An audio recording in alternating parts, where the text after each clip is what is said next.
રામ રામ, કેમ છો બધા? મિની બ્લોગનો 9મો દિવસ. આજે આપણે ચોટીલા જવાનું છે એટલે 5 વાગ્યામાં નાહી ધોઈને રેડી થઈ ગયા. ઠંડી હતી એટલે હું કોટ પહેરીને બેસી ગયો અને બસની બહાર વ્યૂ એન્જોય કરતો આવતો હતો.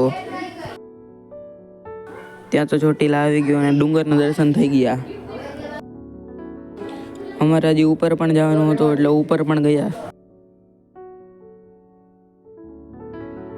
હું ને મારા માસી ઉપર દર્શન કરવા ગયા. આજે પૂનમ હતી એટલે બહુ ગળદી પણ હતી. પછી મેં નારિયેલ વધાર્યું, પછી થોડા ઘણા શોર્ટ્સ લીધા અને પછી વ્યૂ જોતા જોતા પાછા નીચે રિટર્ન થઈ ગયા 500 પગથિયા. પછી નીચે આવીને થોડોક થાક ખાધો. પછી રિક્ષામાં બેસીને મારા નાનીના બેનના ઘરે વયા ગયા.